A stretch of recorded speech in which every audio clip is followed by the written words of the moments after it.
ಎಲ್ಲರಿಗೂ ನಮಸ್ಕಾರ ಹಾಗೂ ವಿಶ್ವವಸು ನಾಮ ಸಂವತ್ಸರದ ಶುಭಾಶಯಗಳು. ಯುಗ ಯುಗಾದಿ ಕಳೆದರೂ ಯುಗಾದಿ ಮರಳಿ ಬರುತ್ತಿದೆ, ಹೊಸ ವರುಷಕ್ಕೆ ಹೊಸ ಹರುಷವ ಹೊಸತು ಹೊಸತು ತರುತ್ತಿದೆ, ಹೊಸತು ಹೊಸತು ತರುತ್ತಿದೆ. ದ ರಾ ಬೇಂದ್ರೆ ಅಜ್ಜನವರ ಈ ಹಾಡನ್ನು ನಾವು ಚಿಕ್ಕಂದಿನಿಂದಲೂ ರೇಡಿಯೋದಲ್ಲಿ ಕೇಳಿ ಬೆಳೆದವರು. ಈ ಹಾಡನ್ನು ಪ್ರತಿ ಸಲ ಕೇಳಿದಾಗಲೂ ಸಹ ಅದೇನೋ ಹೊಸ ಚೈತನ್ಯ, ಹೊಸ ಉತ್ಸಾಹ ನಮ್ಮಲ್ಲಿ ಮೂಡುತ್ತದೆ. ಭಾರತೀಯ ಸನಾತನ ಪರಂಪರೆಯಲ್ಲಿ ಈ ಧಾರ್ಮಿಕ ಆಚರಣೆಗಳು ಅನಾದಿ ಕಾಲದಿಂದಲೂ ಪ್ರಾಮುಖ್ಯತೆಯನ್ನು ಪಡೆದಿದ್ದವು. ಸಂತಸ, ನೆಮ್ಮದಿಯ ಜೊತೆಗೆ ಸಡಗರವನ್ನು ತರುವಂತಹ ಹಬ್ಬಗಳ ಆಚರಣೆ ನಮ್ಮ ಬದುಕಿನ ಜೊತೆ ಅವಿನಾಭಾವ ಸಂಬಂಧವನ್ನು ಹೊಂದಿವೆ. ಇಂಥ ಹಬ್ಬಗಳಲ್ಲಿ ಹಿಂದೂ ಸಂಪ್ರದಾಯದ ಮೊದಲನೇ ಹಬ್ಬ, ಹೊಸ ಸಂವತ್ಸರದ ಹಬ್ಬವೇ ಯುಗಾದಿ. ಯುಗಾದಿಯನ್ನು ಯುಗದ ಆದಿ ಅಂದರೆ ಹೊಸ ಯುಗದ ಆರಂಭ ಅಂತ ನಾವು ಕರಿತೀವಿ. ಇದು ಚಳಿಗಾಲದ ಕಠೋರ ಚಳಿಯ ನಂತರ ವಸಂತ ಕಾಲದ ಆರಂಭ, ವಸಂತ ಋತುವನ್ನು ಸ್ವಾಗತಿಸಲು ಆಚರಿಸುವಂತಹ ಒಂದು ಹಬ್ಬ. ಯುಗ ಅಂದರೆ ಅದೊಂದು ಕಾಲಗಣನೆ. ಇಲ್ಲಿ ತ್ರೇತಾಯುಗ, ದ್ವಾಪರಯುಗ, ಕಲಿಯುಗಗಳಿಗೆ ಯುಗ ಅಂದರೆ ಸಾವಿರಾರು ವರ್ಷಗಳು. ಆದರೆ ಇಲ್ಲಿ ಹಾಗಲ್ಲ, ಕಾಲದ ಒಂದು ಭಾಗ ಮತ್ತೆ ಪ್ರಾರಂಭ ಆಗ್ತಿದೆ ಎನ್ನುವುದರ ಒಂದು ಸೂಚನೆ. ವಸಂತ ಋತುವಿನಿಂದ ಆರಂಭಗೊಂಡ ಈ ಕಾಲಗಣನೆ ಶಿಶಿರದಲ್ಲಿ ಮುಕ್ತಾಯಗೊಂಡು ಮತ್ತೆ ವಸಂತ ಪ್ರಾರಂಭವಾಗುತ್ತಿರುವುದರ ಒಂದು ಸೂಚನೆ. ಇಂತಹ ಯುಗದ ಅಂದರೆ ವರುಷದ ಮೊದಲನೆಯ ದಿನವನ್ನು ಯುಗಾದಿ ಎಂದು ಗುರುತಿಸಿ ಹಬ್ಬವನ್ನಾಗಿ ನಾವು ಆಚರಿಸ್ತೇವೆ. ಹೊಸ ವರ್ಷದ ಮೊದಲ ದಿನ ಹಾಗೂ ಬ್ರಹ್ಮಾಂಡವು ಸೃಷ್ಟಿಯಾದ ದಿನವಾಗಿರುವ ಯುಗಾದಿಯಂದು ಪ್ರಕೃತಿ ಮಾತೆ ನವ ಚೈತನ್ಯವನ್ನು ತುಂಬಿಕೊಂಡು ಪೂರ್ಣ ಪ್ರಮಾಣದ ಬಿಸಿಲಿನಲ್ಲಿ ಹಸಿರಾಗಿ ಕಂಗೊಳಿಸ್ತಾ ಫಲಪುಷ್ಪಗಳನ್ನು ಮನುಕುಲಕ್ಕೆ ಉಡುಗೊರೆಯಾಗಿ ನೀಡುವಂತಹ ಕಾಲ ಇದು. ನಾವೆಲ್ಲ ಈಗ ಕ್ರೋಧಿನಾಮ ಸಂವತ್ಸರವನ್ನು ಕಳೆದು ವಿಶ್ವವಸು ನಾಮ ಸಂವತ್ಸರಕ್ಕೆ ಕಾಲಿಡ್ತಾ ಇದ್ದೇವೆ. ವಸಂತ ಋತುವಿನ ಆರಂಭದ ದಿನವಾದ ಚೈತ್ರ ಮಾಸ ಶುಕ್ಲ ಪಕ್ಷದ ಪಾಡ್ಯದಂದು ಯುಗಾದಿ ಹಬ್ಬವನ್ನು ನಾವು ಆಚರಿಸ್ತಿದ್ದೀವಿ. ಹಿಂದೂ ಧರ್ಮಗ್ರಂಥಗಳು ಮತ್ತು ಪುರಾಣಗಳ ಪ್ರಕಾರ ಏನಂದರೆ, ಯುಗಾದಿ ದಿನದಂದು ಬ್ರಹ್ಮದೇವರು ಬ್ರಹ್ಮಾಂಡವನ್ನು ಸೃಷ್ಟಿಸಲು ಪ್ರಾರಂಭಿಸಿದನು ಅಂತ ಹೇಳಲಾಗ್ತದೆ. ಹಾಗೆ ಯುಗಾದಿ ಶ್ರೀರಾಮಚಂದ್ರನ ಪಟ್ಟಾಭಿಷೇಕವಾದ ದಿನ. ಹಾಗೆ ಸೋಮಕಾಸುರ ಎಂಬ ರಾಕ್ಷಸನು ವೇದಗಳನ್ನು ಚಾಪೆಗಳಂತೆ ಸುತ್ತಿಬಿಟ್ಟು ಕದ್ದೊಯ್ದು ಸಾಗರದ ಆಳದಲ್ಲಿ ಮುಚ್ಚಿಟ್ಬಿಟ್ಟಿರ್ತಾನೆ. ಆಗ ವಿಷ್ಣು ಮತ್ಸ್ಯಾವತಾರವನ್ನು ತಾಳಿ ನೀರಿನಲ್ಲಿ ಅವಿತಿದ್ದಂತಹ ಸೋಮಕಾಸುರನನ್ನು ಸಂಹರಿಸಿ 4 ವೇದಗಳನ್ನು ಬ್ರಹ್ಮದೇವರಿಗೆ ಹಿಂದಿರುಗಿಸ್ತಾರೆ. ಹಾಗೆ ಬ್ರಹ್ಮದೇವರು ವೇದಗಳನ್ನು ಹಿಂಪಡೆದ ದಿನವೇ ಯುಗಾದಿ. ಐತಿಹಾಸಿಕವಾಗಿ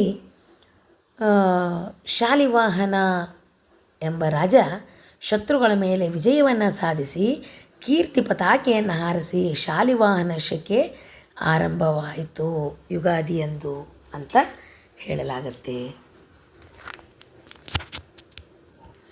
ವೇದವ್ಯಾಸರು ಕಲಿಯುಗ ಪ್ರಾರಂಭವಾದದ್ದು ಯುಗಾದಿಯಂದೇ ಎಂದು ತಮ್ಮ ಗ್ರಂಥದಲ್ಲಿ ವಿವರಿಸಿದ್ದಾರೆ. ಯುಗಾದಿ ದಿನದಿಂದ ಹೊಸ ವರ್ಷ ಪ್ರಾರಂಭವಾಗೋದರಿಂದ ಹಿಂದೂ ಪಂಚಾಂಗ ಇಂದಿನಿಂದಲೇ ಪ್ರಾರಂಭ ಆಗ್ತದೆ.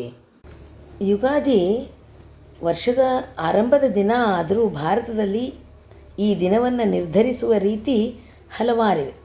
ಮುಖ್ಯವಾಗಿ ಚಂದ್ರಮಾನ ಹಾಗೂ ಸೌರಮಾನ ಎಂಬ 2 ಪ್ರಭೇದಗಳಿದ್ದು ಹಿಂದೂ ಧರ್ಮದ ವೇದಾಂಗ ಜ್ಯೋತಿಷ್ಯ ಶಾಸ್ತ್ರದಿಂದ ಇದು ನಿರ್ಣಯಗೊಳ್ತದೆ. ಚಂದ್ರನ ಚಲನೆಯನ್ನು ಆಧರಿಸಿ ದಿನಗಣನೆ ಮಾಡುವುದನ್ನು ಚಾಂದ್ರಮಾನ ಯುಗಾದಿ ಹಾಗೂ ಸೂರ್ಯನ ಚಲನೆಯಿಂದ ಎಣಿಕೆ ಮಾಡೋದನ್ನು ಸೌರಮಾನ ಯುಗಾದಿ ಅಂತ ಅಂತಾರೆ. ಚಂದ್ರನ ಚಲನೆಯಲ್ಲಿ ವ್ಯತ್ಯಾಸ ಆಗೋದರಿಂದ ಚಾಂದ್ರಮಾನ ಯುಗಾದಿ ನಿಗದಿತ ಸಮಯದಲ್ಲಿ ಬರೋದಿಲ್ಲ.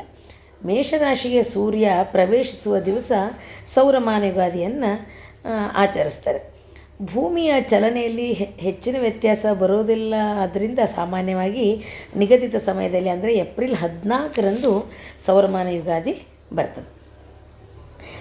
ಕರ್ನಾಟಕದಲ್ಲಿ ಚಾಂದ್ರಮಾನ ಪದ್ಧತಿ ಮೊದಲಿನಿಂದಲೂ ರೂಢಿಯಲ್ಲಿ ಇರುವಂಥದ್ದು. ಈ ಯುಗಾದಿಯಂದು ಶಾಲಿವಾಹನ ಶಕೆ 1946 ಮುಗಿಯುತ್ತದೆ, 1947 ಆರಂಭ ಆಗ್ತದೆ. ಅಂದರೆ ಕ್ರೈಸ್ತ ವರ್ಷಕ್ಕೂ ಶಾಲಿವಾಹನ ಶಕೆ ವರ್ಷಕ್ಕೂ 78 ವರ್ಷಗಳ ವ್ಯತ್ಯಾಸ ಇರ್ತದೆ. ಶಾಲಿವಾಹನ ಶಕೆ ವರ್ಷಕ್ಕೆ 78 ವರ್ಷ ಕೂಡಿಸಿದರೆ ಒಂದು ಕ್ರೈಸ್ತ ವರ್ಷ ಬರ್ತದೆ.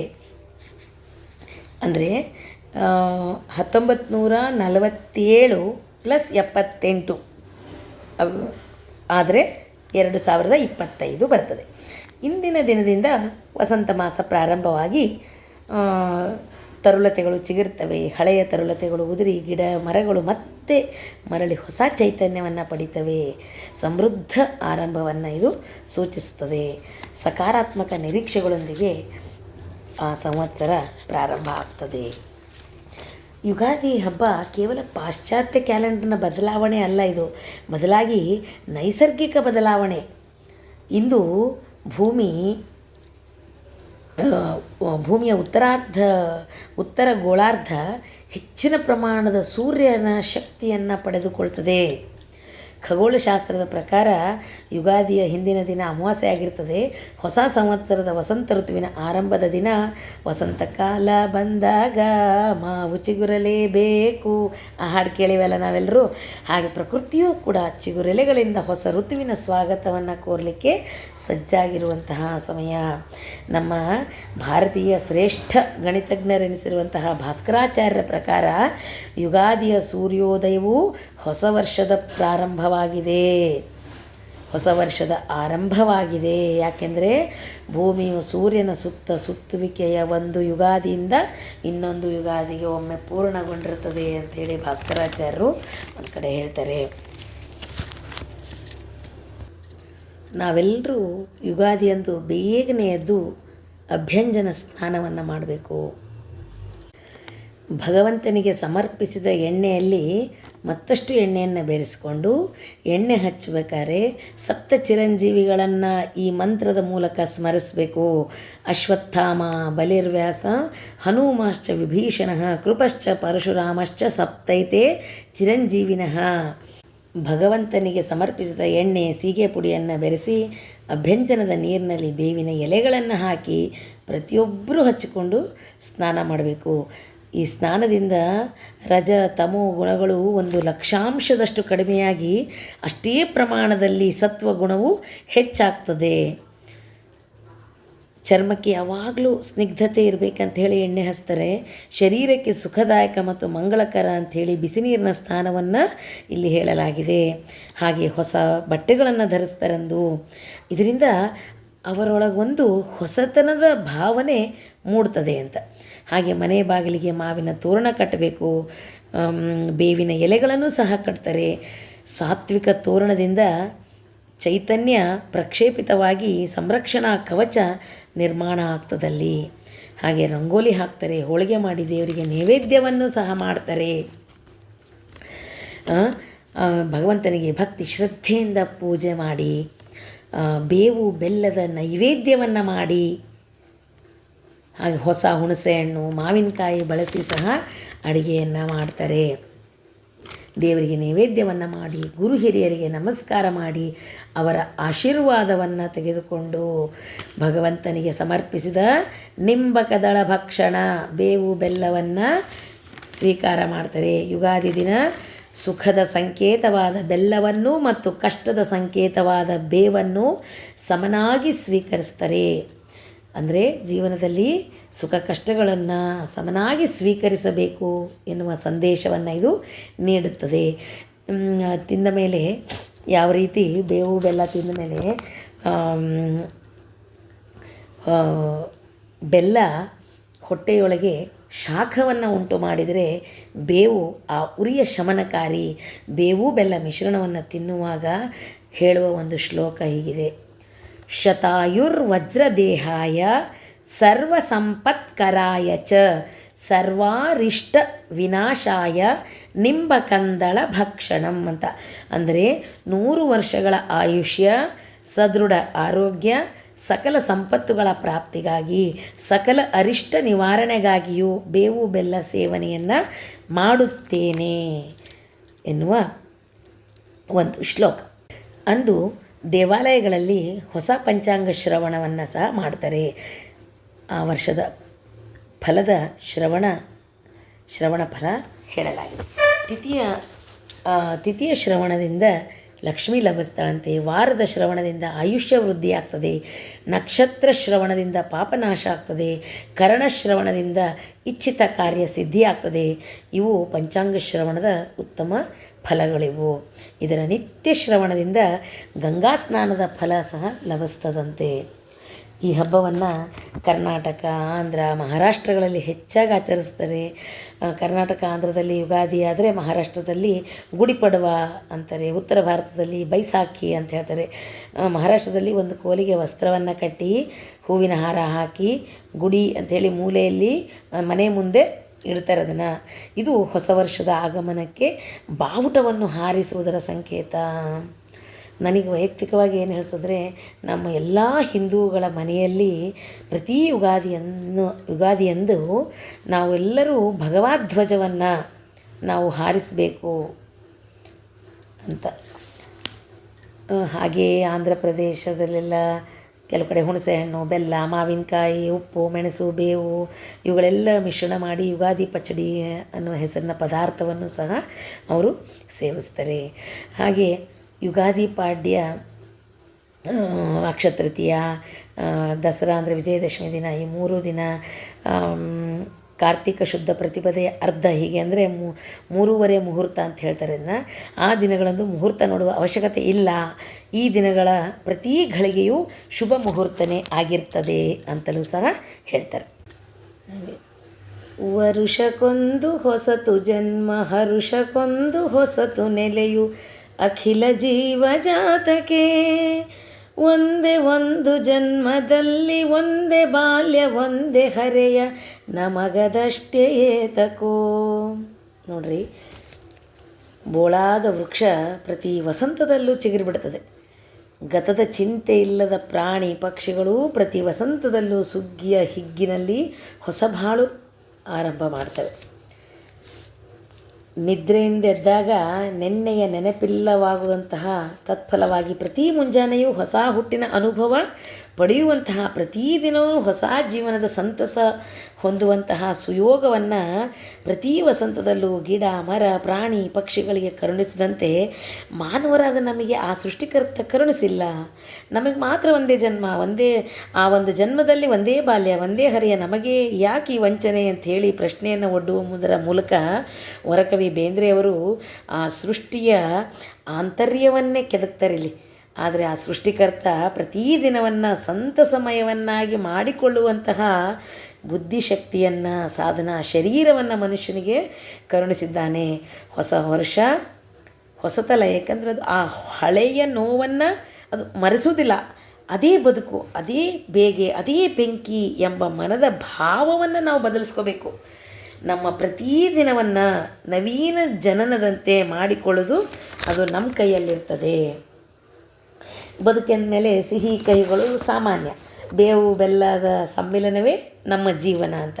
ಅಂದರೆ ಬೇವು ಎಷ್ಟೇ ಕಹಿ ಇದ್ದರೂ ಅದರ ರೋಗ ನಿರೋಧಕ ಶಕ್ತಿ ಏನಿದೆಯಲ್ಲ ಬಹಳ ಮಹತ್ವದ್ದು. ಹಾಗೆ ನಮ್ಮ ಜೀವನದಲ್ಲಿ ಬರುವಂತಹ ಎಲ್ಲ ಸಂಕಷ್ಟಗಳು ನಮ್ಮ ಮನಸ್ಸನ್ನು ಒಂದು ದೃಢಪಡಿಸಿ ಸಾಗುವುದನ್ನು ಕಲಿಸ್ತದೆ.